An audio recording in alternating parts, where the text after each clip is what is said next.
Greetings from the Fredericktown Homestead. I got the backyard mowed, including the part that hadn't been mowed. Well, including the most recent part that hadn't been mowed. I still got that part over there. But I got all the mow done. I took a break and went in and had a drink and a couple of steaks. That felt good. Came back out here and finished it up in no time. I think I'm going to go downtown now and do a little bit of shopping. Waiting on the call for going to nut horses. That should be coming soon. I think I can just about put this amount of grass up on the compost heap. It's nearly full, but I think I can put this on here, on there. 10 cubic feet, right, filled up, and this isn't full up. The other one was a nice full load. That put it up over the top of the compost heap, so we'll see.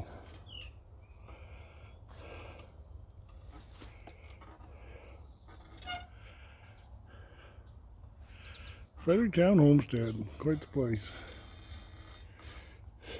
It's a hot one today. Feels kind of good to be out in the hot sun. Those little air conditioners, I had one running in there in the kitchen and blowing on my face while I was relaxing and drinking and cooking a steak. And they do a pretty good job, them little things. I got one running in the van now that will keep it from getting too scorching hot in there. And yeah, I'm kind of pleased with those.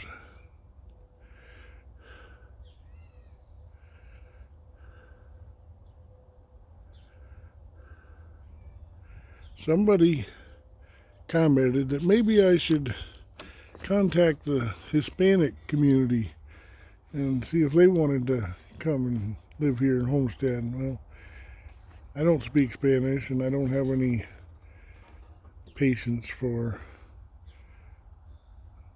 people from other countries that come here and take what we have. No, I'd just have a real hard time with that whole thing. Somebody else can deal with the Hispanics, illegal aliens and all that. I got my hands full just with the American Amish. And now there ought to be somebody that wants to homestead, wants to grow their own food, wants to live independent of the corporate food chain. I mean, there ought to be, but I'm not finding that there is anybody. If there's anybody, they would have jumped on this deal. One lady asked me how to make this shareable. Well, I put this on Doug and Stacy's and on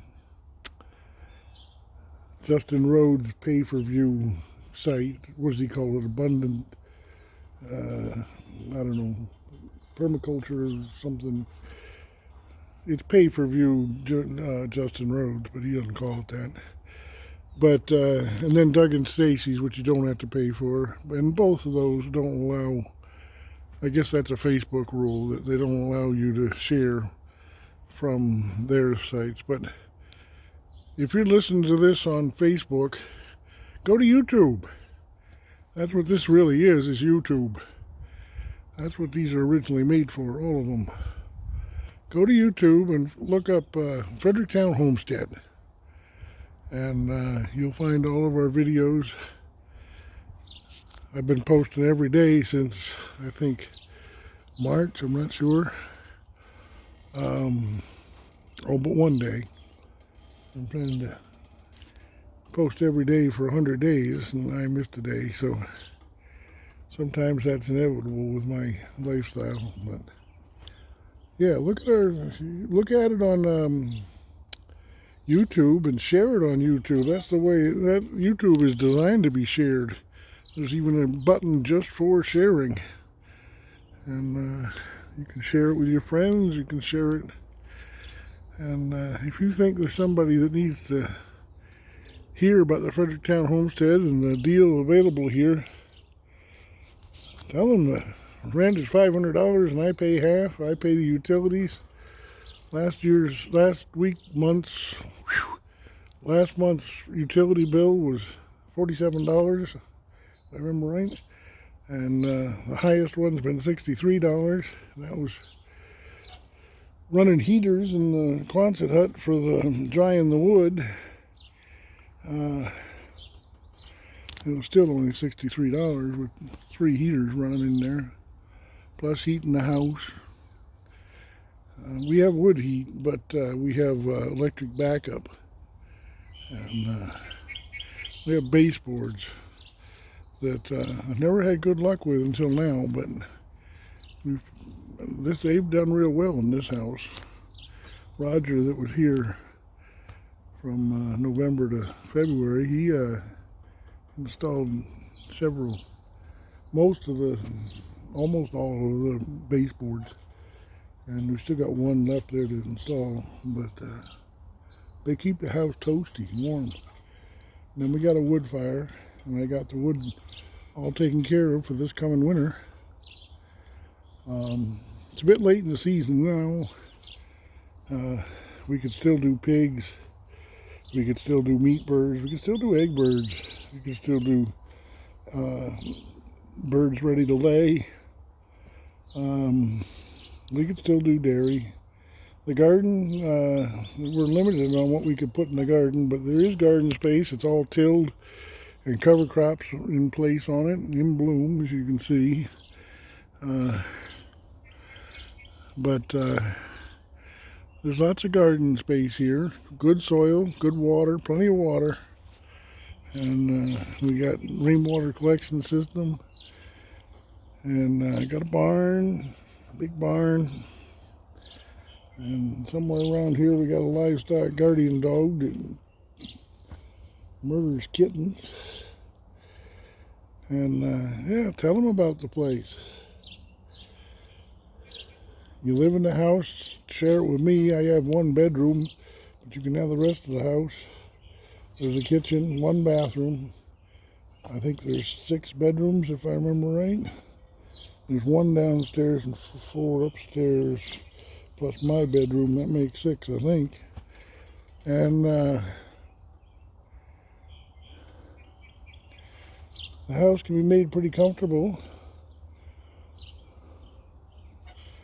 I just kind of go into it and go to sleep nowadays. I don't do much in there at all. But I'm gone a lot of the time. When I'm not gone, I'm not making money. Well, I'm working in the shop sometimes. That might be making money, but it's not yet. Fun to play in the shop. And YouTube. And YouTube is a potential money maker. When somebody comes here, that's one of the things we want to do, is lots of YouTube posts. I don't know if we'll continue the everyday thing, but whatever you can add to the homestead, I'd be grateful, and we'll try and add to each other's efforts. I learned to farm from a man who was born in 1896. He saw the first automobile come into Henniker, New Hampshire, and gives you an idea. He taught me the old ways. I lived on his farm for 6 years before I got married, and I lost that wife to my hearing loss. I am deaf, but I have a cochlear implant which enables me to hear, and a hearing aid which enables me to hear a little bit. Not wearing a hearing aid right now, just the implant, but that enables me to hear. When I take the implant out, I am deaf. I don't hear gunshots, I don't hear dog barks, I don't hear if you speak to me. Just something to be aware of. I've learned to cope with it. I wear my implant most of my waking hours now. Sometimes not on Sundays when I'm in the shop, because I know that I'm not going to get any phone calls on Sundays. But otherwise I wear it 'cause that's the only way I can use the telephone. Yeah, if you want to contact me, my email is jbthemilker. JB, just beautiful, JBTHEMILKER, jbthemilker@gmail.com. And I answer my email. I check it several times a day. And on that note, we have 2 cell towers on the property here. We have 5G, which if you've never experienced it is amazing. There's no need for Wi-Fi because you can just link your phone to whatever device you want to use, your laptop or whatever, your tablet, and it'll be faster than if you lived in the city and had Wi-Fi. We have 5G out here. It's the new and coming thing. And we got 2 towers on the property, and I guess 5 towers within sight of the property. We're right along I-71, the interstate, so that's why we have the internet coverage that we do. We're in the middle of the 5th biggest cohesive Amish settlement in the world. Fredericktown Amish community is the 5th largest cohesive community. It's important that you include all those words to make it accurate. You got to say cohesive because we're the 5th largest cohesive Amish community because everybody in the whole community obeys the same set of rules, the ordnang. And I'm not Amish, I never will be. However, I am part of the community. Most everybody in the community knows me and waves to me and treats me friendly and hires me when they want to go places. And I don't only haul for this community, but I haul for just about the whole state of Ohio and some Indiana. And I go long distances. I go in July, I'm going to be in Wyoming and in the Outer Banks, all in the month of July. And most of my friends, I guess pretty much all of my friends, are Amish. I don't deal with the English very much. I buy from the Amish and do my business here in the community as much as possible. And the people I talk to are Amish. I'm not Amish and I never will be, but I am a part of the community, and you too could be part of the community if you come and live at the Fredericktown Homestead. It's part of the deal. You live on a road that about 1/3 of the vehicles that go by are horse and buggies, and on Sunday it's almost 100%. Tomorrow morning we'll have quite a parade of buggies going by here twice. Once in the morning and once in the afternoon, evening, as they go back to their farms. What else can I tell you? The farm, although we say we're homesteading it, it's not the old meaning of the word homestead. You're never going to own this land. I'm never going to own it. I rent it with an agreement that we can use it as long as we're improving it. I'm not really holding up my end of that bargain right now. I'm keeping it from falling down and keeping the lawns mowed. But as far as improving it, I haven't been doing much. Don't have the time with all I'm doing. But that would be where you'd come in. You'd be responsible for improving the place. Roger and Sandra, they did a lot, a whole lot. We got here with no windows and no doors, no hot water, no cold water, no electricity, and we got all that going. And there's a washer dryer in the basement that needs hooking up. and running, and I got a refrigerator and a stove. Those have both been taken out.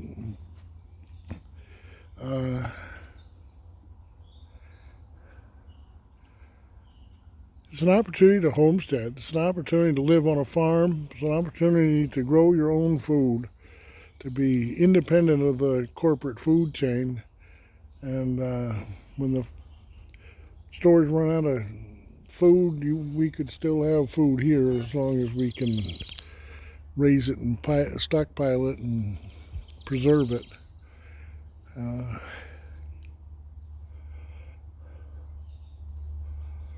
That's kind of my goal, is to homestead this place. By homesteading it, I mean raising my own food. Somebody else has to be here in order for us to do that. I can't do that alone. It's all I can do to keep the place lawn mowed. Hope we get a little bit of time in the shop this afternoon. Got a new staple gun I want to try out. And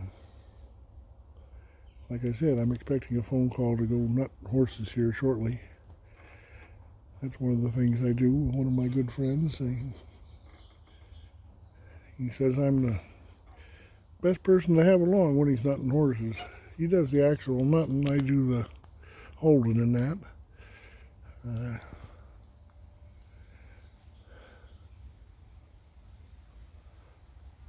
Yes, look for this on Facebook if you're watching it. I mean, look for this on YouTube if you're watching it on Facebook.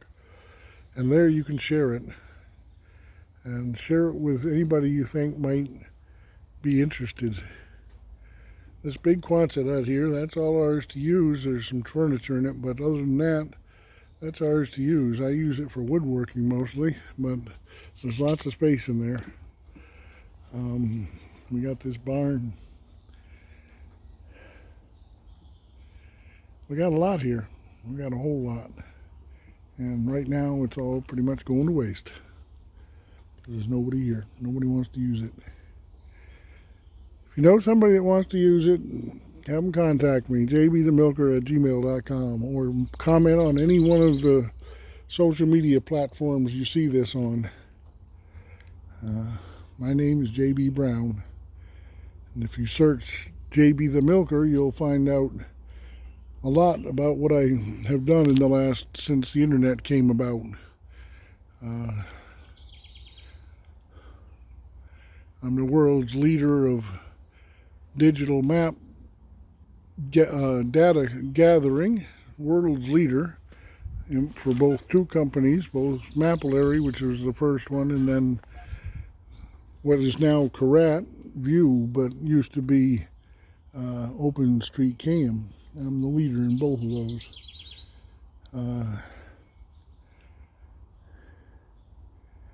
I write quite a bit. There's several pieces that I've written. I don't sell stuff like that. I just put it on the internet for people to enjoy. And if you search JB the Milker, you'll find most of that stuff, I think, if you dig deep enough. What else can I tell you? Fredericktown Homestead, going to waste. All right, God bless. Hope to hear from you.